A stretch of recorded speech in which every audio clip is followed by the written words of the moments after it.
எங்களை பார்த்தா அவையினுடைய மாண்பை சீர்குலைக்குது என்று முதலமைச்சர் பேசுகிறார். அது மட்டும் இல்ல, சட்டமன்றத்தில் நல்ல சட்ட வேஷ்டியில இருந்தார், வெளியில வந்து கிழிச்சிட்டு இருக்கிறார்.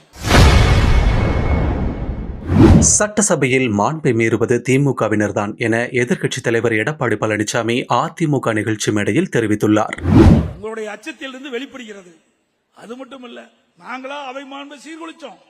ஏற்கனவே திமுக எதிர்க்கட்சியா இருக்கும்போது பல முறை அவையுடைய மாண்பை சீர்குலைச்சிட்டீங்க. பொன்மனச்செம்மல் புரட்சித் தலைவர் எம்ஜிஆர் பேசுகின்ற பொழுது அவர் மீது செருப்பை விசிறி அவை மாண்பை சீர்குலைத்து விட்டீர்கள். இதே புரட்சித் தலைவி அம்மா சட்டமன்றத்தில் பேசுகின்ற போது அம்மா தலைமுடியை பிடித்து இழுத்து சேலை பிடித்து இழுத்தீங்களோ அப்பவே அவை மாண்பு சீர்குலைந்து விட்டது.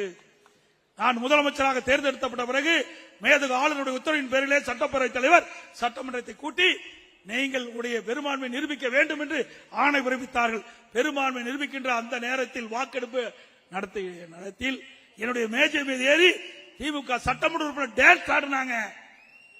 திமுக சட்டமன்ற உறுப்பினர் பேரவையுடைய ஆசனத்தில் அமர்ந்தார். பேரவைத் தலைவர் சட்டப்பேரவைத் தலைவர் திரு தனபாலர்கள் அந்த ஆசனத்தில் கீழே பிடித்து கீழே தள்ளி அங்க இருக்கின்ற மைக்கை உடைத்து புத்தகத்தை எரிந்தீர்களோ அப்பவே சட்டமன்ற மாண்பு சீர்குலைந்து விட்டது.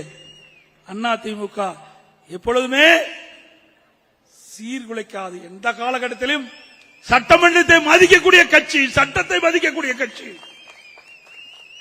எங்களை பார்த்தா அவையினுடைய மாண்பை சீர்குலைக்குது என்று முதலமைச்சர் பேசுகிறார். அது மட்டும் இல்ல, சட்டமன்றத்தில் நல்ல சட்ட வேஷ்டியில இருந்தார், வெளியில வந்து கிழிச்சிட்டு இருக்கிறார். வெளியில வந்து சட்டையெல்லாம் எப்படி கிழிஞ்சு போகுதுன்னு பாத்தீங்களா? இவரு பேசுறார் நம்மை பத்தி. அதோட நீட் தேர்வு எப்ப சொன்னாரு? திராவிட முன்னேற்ற கழகம் ஆட்சிக்கு வந்தால் முதல் கையெழுத்தை நீட்.